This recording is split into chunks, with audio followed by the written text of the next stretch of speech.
Hello and welcome to another WATG podcast. I'm your host, Cory Jennerjohn, and I am excited to join to be joined by Dr. Matt Zakreski.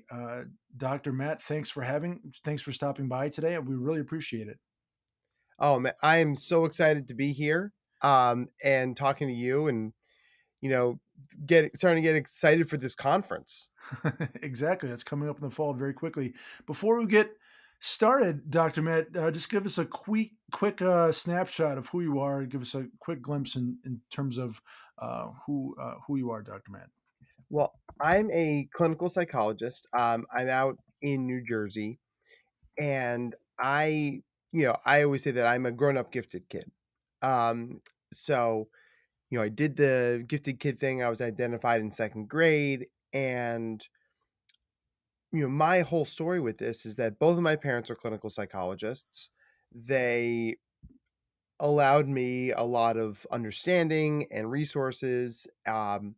So, I got to live this whole experience with a lot of advantages, and I still got my butt kicked. So, when I had the opportunity to go to grad school, I thought this is the population I want to work with because I had all of these advantages and I still struggled. I'm going to go on a limb and guess most people don't have two clinical psychologists as parents who were trained at University of Virginia by Carolyn Callahan. So, so I use that lived experience to bring some authenticity to this work. And I always say this work is personal and professional for me. So, now many years later, I have a clinical psychology practice. I get to do some consulting. I get to do some talks. I get to spread the word. It's a pretty great gig. That's really interesting. Um, First of all, there's been a lot of talk back and forth about the value of accelerated learning. Let's just kind of get to that first. Yeah. What is the true value of accelerated learning? So the biggest value of accelerated learning is this concept that we need to meet kids where they are. And school is built to move along in a very particular way, right? It's like, every year gets a little bit harder and there's sort of a gradual progression. And that works really well for neurotypical kids, but for gifted kids and neurodiverse kids in general, their highs are higher and their lows are lower. So, if you have a kid who's a second grader and is capable of doing fifth grade math, the idea there is to say, well, everybody else is doing this thing. We should make you do this thing too, right? And that's silly. If you've shown capability to do something higher and more accelerated, that's where we should teach you. The example that I often use to adults, and this works really well in administrator meetings, you know, as I say, to the older people who are usually at the table with me, I was like, well, how long have you been driving a car? As they'll, I don't know, 40 years, right? 40 years. So you've been driving a car 40 years. So I decide arbitrarily that you need to learn how to use your left turn signal. So you and I are going to spend a year learning how to use your left turn signal. How does that feel? And they sputter. They're like, well, but I know how to use my left. I'm like, right, because that is a thing you have shown competence at. So I'm not going to waste my time in teaching you a thing you already know, That's interesting. right? So let me ask you this. What do you want to learn? They're like, well, I would love to learn how to drive better in the rain. Awesome. So I'm going to bring an expert in and we're going to teach you defensive driving in the rain. That's an accelerated intentional intervention in the education world that allows kids to marry their high level of potential with their interests and give them a skill that they actually want, as opposed to, what the system we've built says they should need. That's a really interesting way to think about that. Yeah, because all the conversations that I've had in the past, there's been, like I said, there's been a lot of conversations back and forth. The New York City decision to end gifted programs, and it really kind of strikes me as it's very surprising that people would want to think that way. But when you take it from a perspective like that, Dr. Matt, that's really eye opening like that. Just to kind of more or less, like you said, more or less like challenge yourself as opposed to, I don't know, like you said with the left turn signal, make your brain be more or less like content, if you will. Mhm. Yeah. So the like where where is accelerated learning going? I mean, are we in a good spot right now? Would you say? So I would argue that we are in a better spot now than we've ever been. And the fascinating thing about this is it's an one of the weird things, and as we sit here today, right, on the basically the official, you know, second and 2-year anniversary of the world shutting down for COVID, right? I mean, Yeah. more or less, Yep. right? One of the things that COVID gave us was the normalization of online learning. And I mean, rapidly overnight, with many of us dragged kicking and screaming into this world. But a lot of people in the gifted world, twice exceptional world, were like, I'm already doing Unschool, Khan Academy, Life of Fred, you know, join me. Like, let me show you what I know.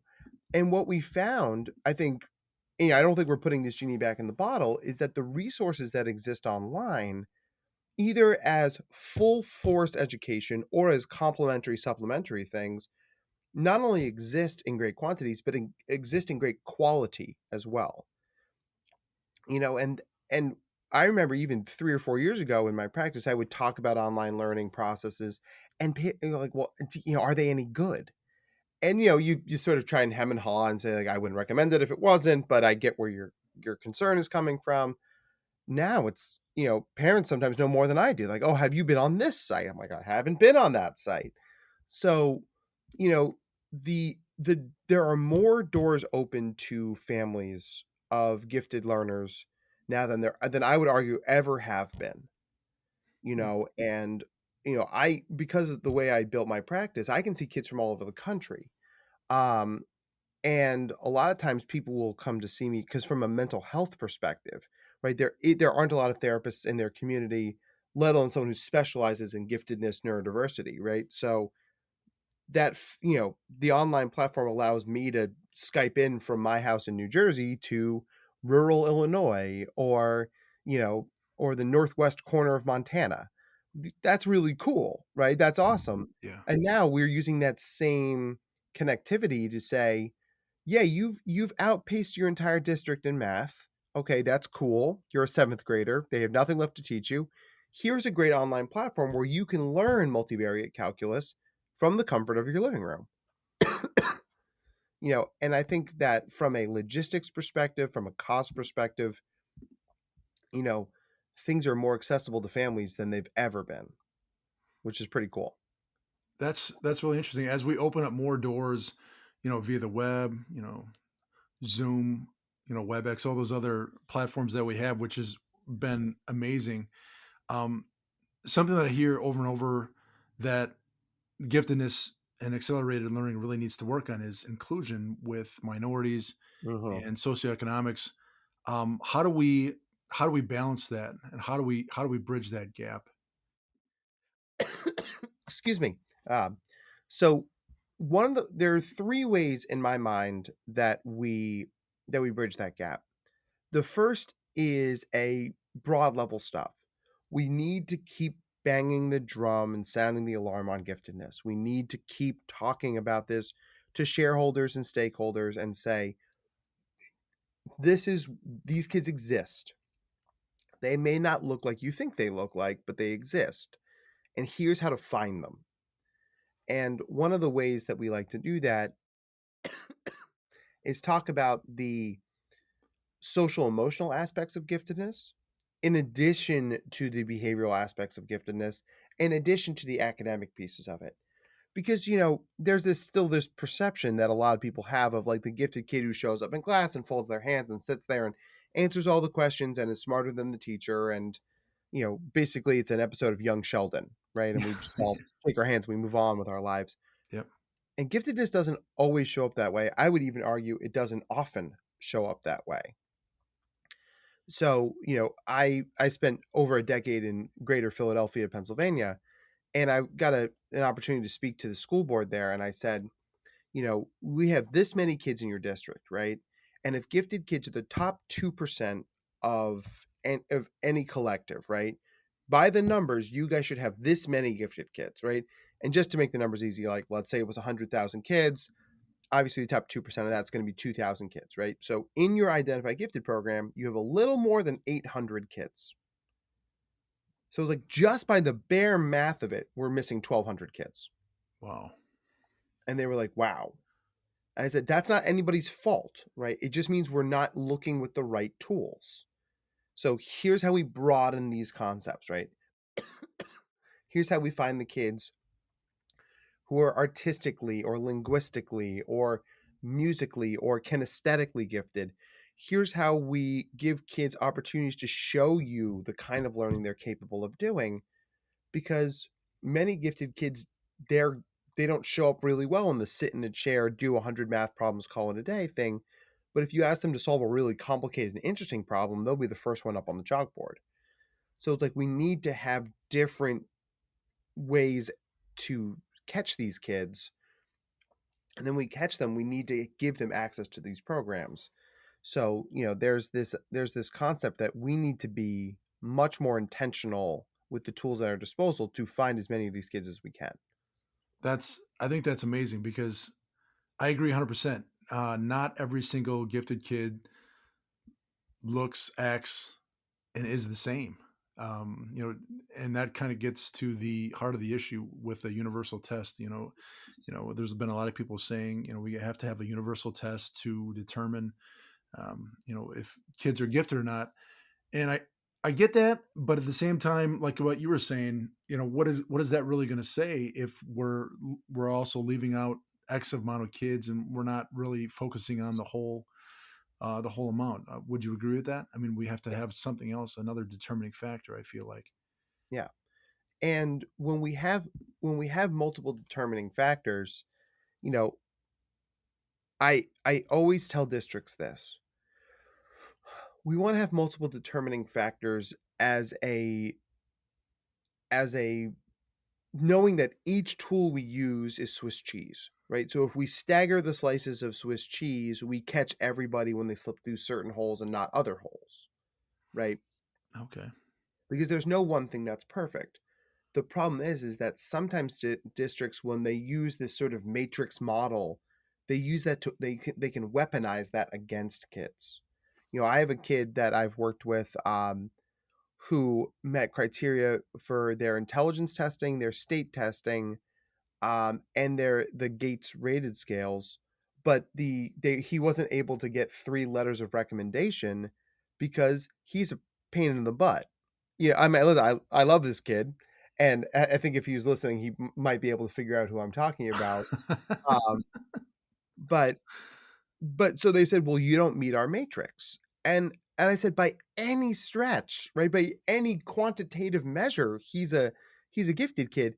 I understand that letters of recommendation scratch a particular itch, but let's, instead of saying you must meet all of these criteria, let's say if you meet one of these criteria, let us at least have that conversation." Yeah.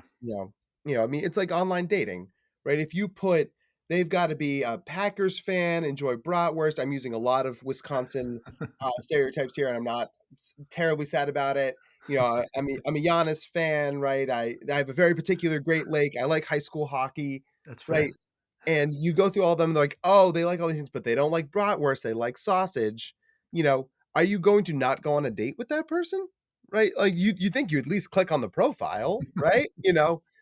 And so it's the sort of thing where, because neurodiversity is so diverse, right? It's so idiosyncratic, we need to have broader nets, not more narrow nets, because the broader the net, the more we catch kids with neurodiversity who benefit from these kind of educational and social emotional interventions. So that's interesting. So, Dr. Matt, I actually have I've got my oldest son is gifted. He does really well in math and reading. He's in accelerated math, and the one issue that we're running into that we're seeing now is perfectionism. Mhm. Everything's got to be right when he gets one wrong.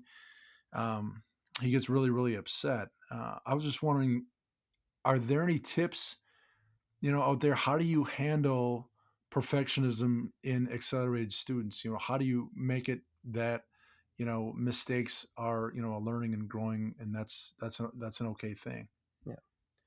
Well, I think the first thing we do there is we bring conversations about perfectionism into the home or to the classroom, right? As the case it might be. You know, there's a big power in all mental health interventions, right? About naming the thing. I always say that if therapy is anything, it's making unspoken things spoken. So we say like not from a not from a shaming perspective, like, "Oh, you're being so perfectionistic right now," but from a, "Hey, this sounds like your perfectionism is showing up. Let me help you walk through this." Once we name it, it changes the way that we're interacting with it, right? Because it's not about your kid is doing this, it's your kid's perfectionism is doing this, right? It adds a layer of remove. Ah, okay. The second piece is that we have to reconceptualize failure. You know, Perfectionism is an anxiety disorder, right? I mean, I'm scared of failing, so I have to be perfect. I'm scared of the repercussions if I'm not perfect, right? There's a fear element to it. So if we treat it as an emotional piece, not a behavioral or a God forbid a personality piece, it allows us to shift that focus to if we manage the anxiety, we manage the behaviors. So I'll tell kids like, all right, perfectionism intervention, right? First thing we're going to talk about is what the word fail means. The word fail is frequent attempts in learning, FAIL. And like, no, failure means I get an F. I'm like, well, but we don't always get Fs, right? One of my favorite things to say is you either win or you learn. I'm Mm, asking you to learn. I'm asking you to lean into the learning here. And yeah, it's probably going to feel a little clunky. It's probably going to feel a little gross, but that is how we learn, right? So, one of my favorite perfectionism interventions is do it in 30 seconds. So I'll set a timer and I'll say, all right, now I am acknowledging there's no way you can do this successfully in 30 seconds, right? But give me as much of this as you can in 30 seconds. And the kids go, and then they'll give me something, right? you know, my favorite is I had a kid who was really anxious about an audition. And I said, well, you have to give me the whole audition in 30 seconds. And he's like, it's a 10-minute monologue. I'm like, tough, go. And I set my timer. And he basically ran through the whole second act of Our Town in 30 seconds. And at the end, he's panting and he's red in the face. And I looked at him and I burst out laughing. And he's like, God, that was so much fun. And I'm like, yeah, it was, because the idea here is that the function of anxiety disorders in general, and I would include maladaptive perfectionism in there, is keeping kids locked into freeze mode. We're not fighting it, we're not running away from it, we're just frozen. We cannot do the thing. I would prefer a kid say, I can't do this physics project. I threw my physics notebook in the trash and I'm doing something else, because the idea is like you're just frozen rigidly to this. I can't, but I can't leave somehow. You know, when we do any kind of committed action, we break free from that a little bit. And it may not be like flipping a light switch, like, "Oh, choirs of angels, hooray, we solved the problem." doves are flying. Yeah. Yeah. "Ah." No, it's probably a little bit more like, I'm willing to give it a shot. And maybe not a whole shot, maybe a 30-second shot, but I'll take 30 seconds over nothing. And then we try it again, and we try it again, and we try it again. But, so naming it as perfectionism, understanding the role of anxiety, and then pushing some sort of committed action are three basic steps that we can go to get kids unstuck. Okay. That's interesting. Um, Dr. Matt, how much of a change have you seen from kids just being able to be challenged? For example, if you've seen a kid uh, not be have not not go through accelerated learning before, being enrolled in accelerated learning and then see that process, how much of a change have you seen in kids, and what do you how do you use those behaviors to sell the benefits and growth of giftedness? I mean, the changes are unbelievable. And it's the sort of thing that, you know, one of the things I'll tell parents and I'll tell schools is this is the biggest bang for our buck. Kids spend the more time at school or in school activities than they do with their families. They certainly spend more time in school than they do with me. Yeah, I'll get a kid an hour a week, maybe. Usually in my practice, it's an hour every other week. School, you've got 40-ish hours a week, plus the friends you make from that school. So that's expanding those ripple effects, right? So, and the research is very clear on this, right? If you give a kid what they need, they feel better, they do better, they act better. I mean, it is quite literally the biggest bang for our buck. The first intervention I try to do when I work with gifted and neurodiverse kids is find the right school, because the bigger, it's a dose response effect, right? The bigger the dose, the bigger the response. The bigger the response, the more positive changes we see. There's a kid that I work with who attends. It's a camp for gifted and twice exceptional learners in Northeast Pennsylvania called Camp Balabay, and they do an amazing job out there. Um, and we've also gotten this kid into a school that's a better fit for their learning style. But having that 3-week camp, a place where they can really sort of flex their gifted brain, is unbelievable, right? I mean, it's the biggest change I've seen in this kid, simply because that's the place where they feel best. And since they know that exists and they know they can return to it, there's so much intrinsic motivation to get there, get back there, and do well there. Hmm, that's interesting. You said the biggest bang for your buck. So then, what's the argument to school districts that say the obvious? Oh, we can't afford that. That's accelerated gifted learning. We can't afford all those resources. What do you say to those districts? Well, other than bringing my "you're lying" cowbell to meetings, ding, ding, ding, ding, ding, ding, ding, you're lying, ding, ding, ding, ding, ding, ding, ding. That gets me not invited back to schools.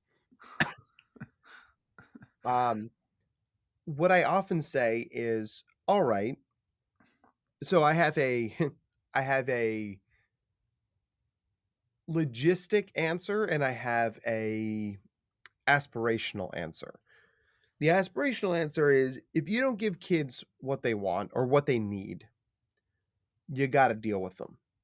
They are more behavioral problems in class, they are more behavioral problems with their peers, they are less happy at school.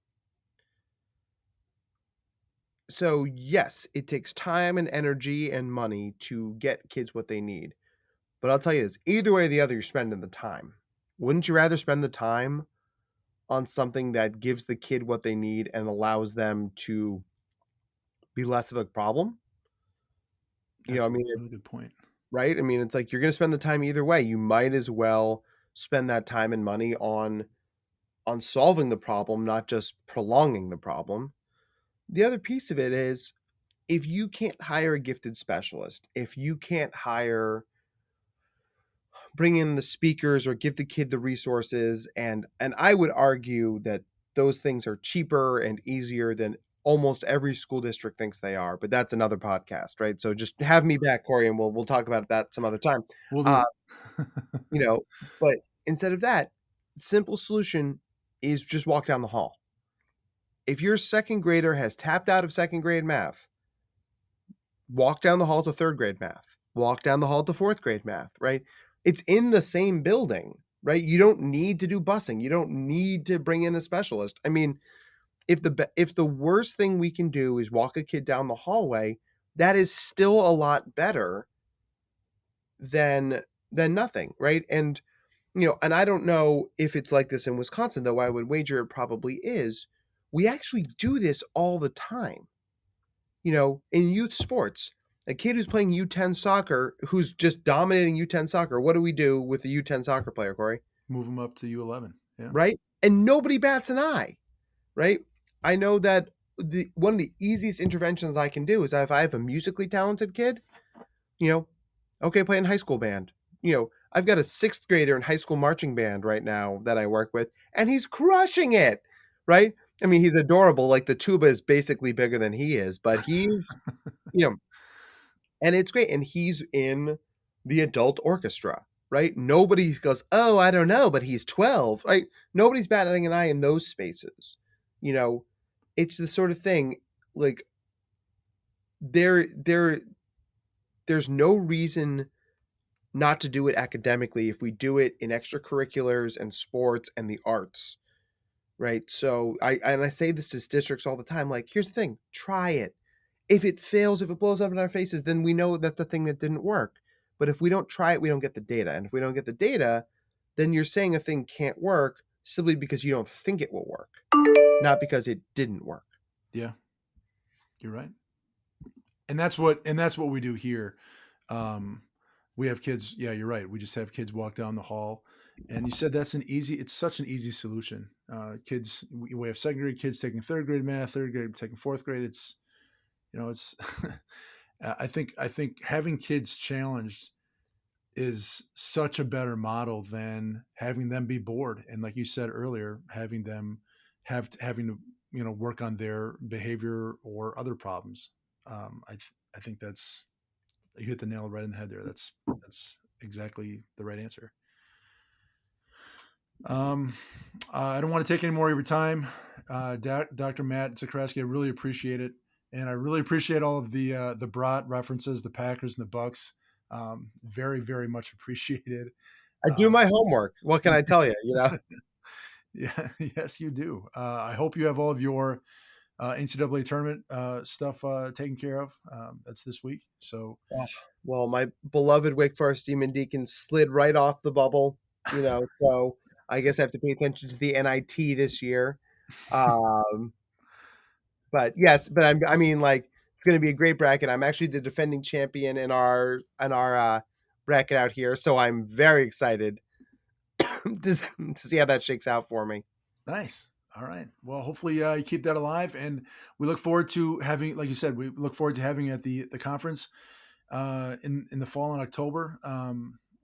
This is just a small snippet of Dr. Matt and his effervescent personality, and uh, this is really a treat. I really appreciate it, and thanks for coming on the WATG podcast. I really appreciate it. It was my great pleasure, and I really looking forward to seeing everybody in person. All right, take care. Cheers.